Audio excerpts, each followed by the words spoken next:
At ito bagong kuhapat na si Mama kasi napaka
So ayun mga karuder, magandang hapon po sa inyong lahat po dyan. And welcome po ulit sa aking YouTube channel na si Marvin the Roder. So ngayon pala mga karuder ay andito po ako ngayon ulit sa Lugot, dito sa baba ng bundok kasi mag-aani kami ng kape. Sila Lula at si Mama ay andun na. So pupuntahan namin doon. So yung aking kapatid pala ay andun lang sa andun sa bahay. Siya po yung nagbantay sa bahay kasi sa bahay ni Lola kasi hindi pwede kapag walang magbantay. So ayan, yung aking kasama ngayon ay yung aking pinsan. So pupuntahan namin si Lola. So ayan, nakita namin yung yung nakuha nila Lola na kape. So ayan kanina. So ito dong, ilagay natin dito long para manguha tayo dun. Nalagay namin dito kasi sila Lula siguro ay andun sa kwan. Sila Lula siguro ay andun sa kwan. Dun sa bahay nila sa itaas. So ayan. So kami na lang Dudong ang pumunta dun. Umuna kami sa kanila ni Lula at saka ni Mama. So ayan. Dala namin yung maliit na balde. So ito din yung aming nilagyan ng kakao nung nanguha kami ng kakao ni Dudong. Yan, kasama ko pa rin. So kapag makapuno na kami ng isang balde, ito maliit na balde, yan, uuwi na kami ni Dudong. Baka magtaka si Lula na nawala na yung balde. Ninakaw yung isang baldeng kape. Yan. Babalikan namin yun ni Dudong yung nakita namin na sobrang daming kape. Yun, ang dami Yan. Ang daming kape. Dito tayo dong. Wag tayo dong. Dito sa pinakadulo dong. Muna na dito sa pinakadulo. So ayan. Ang daming kape Ang daming kape. Dito tayo sa ilalim para makita. Yan, daming kape. Ganito lang kunin tapos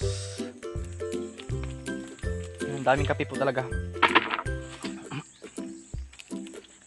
So itong kape naman ay kalula to, siya ang nagtanim nito. Itong kape kasi yun nga, ang kalula ay kape tapos kalolo ay yung kakao. Masyadong kasi masyadong mahirap din kapag mag-ani ka ng mga kape kasi maliit lang siya, bilog-bilog. Tapos ayan, ang dami pa. Kaya sobrang tagal anihin yung kape. Kung marami naman mag-ani, so madali lang kasi marami. So ngayon medyo masama yung panahon kasi napakakulimlim at saka umulan na din. Hindi naman gaano kalakas yung ulan. So ayan, tuloy-tuloy pa rin yung aming pag-aani ng kape. Kung lalakas yung ulan, mayroon namang ditong dahon ng badyang. Yung anong tawag yun?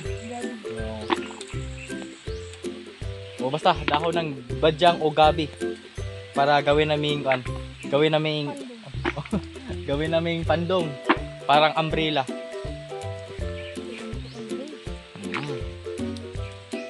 Ang dami dong, no? Yan.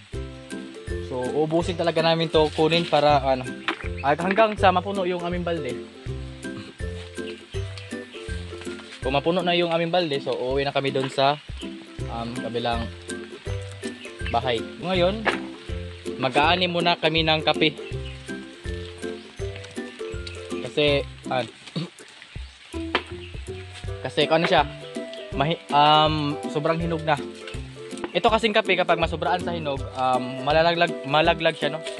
Malaglag. So sayang naman kapag malaglag yung kape. Tapos ano pa naman to? Ang mamahal ng kape, no? $16. You know? Dito ko. Ang dami kasi dito.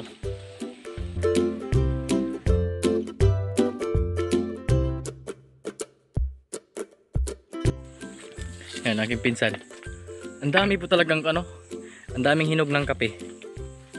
Yan, no? Ang dami. At saka andun pa. Yan. Yan. Yan. So, ayun mga karoder, ay napuno na yung aming balde. Yung maliit na balde napuno na sa kape. So, papauwi na kami ngayon kasi sobrang makulimlim yung ulap. Uulan siguro to ng malakas. So ayan, punong-puno na po yung yung balde naming maliit. Isang kuan lang yung nakuha namin, isang punong kape lang. Nakuha na namin ng hinog na kape. So ang proseso pala nito mga karoder, no, itong kape, pagkatapos nito ay ibilad to siya sa araw para kuan talaga hanggang sa maging brown, maging tuyo na yung kape. Tapos pagkatapos nun, ayun, pwede na yun ipagiling. Kasi kalula kasi kalula ang kanya nito. Pagkatapos ipagiling ni Lula, ibinta siya sa ang kasi ni Lula nito, ibinta sa may-ari ng gilingan itong kape. So ayan. Ganun lang po ang proseso. Ibalad lang sa araw. Pagkatapos yun, hihintayin lang pag maging tuyo na.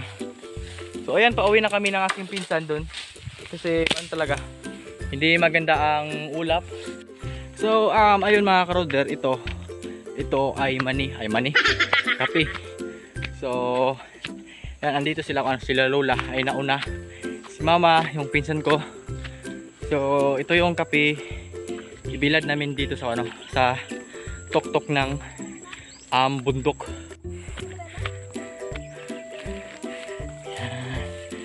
Bejima. Bejima. Bisa ni bubula. Yan, ito yung kape ni Lola. Yan. Ito bagong kuha pa to. Oh, pula-pula pa. Ito, ay na siya. Bali, tagal-tagal na kasi medyo brown at saka maitim. Maitim na yung kape. Ito ay malapit na tong kunin kasi marami nang itim. Sila Mama at si Lola. Punta naman kami ngayon sa bahay ni Lola dun sa may highway. Malapit sa highway kasi dito yung bahay nila dati. Yan. Dito ay pala inaani na ng ng mga tao dito yung mais na dito. Itong mais na to ay yellow corn, tapos inani na nila kanina. Nagsanggi na sila. Nagsanggi. Andun sila sa kabila. Andun sa may bahay yan. Yan, nag-aani sila ng mais. So ayan, papauwi na kami dun. Dun sa bahay ni Lola. Yan, si Mama. Ay, Lola, maganda. Ma. Ay, si Lola. Ayla. Ay, nangakas, nagaluya. Oo. Gikapoy sa trabaho. Kasi ang daming ni Lola, kape. Tapos meron pa yung kakao. Hindi pa natapos nakuha yung kakao. So ayan, hanggang dito ko lang i-end yung aking vlog. Maraming salamat po sa inyo sa pagsama ngayon. And maraming salamat din sa walang sawang pagsuporta. And bye po.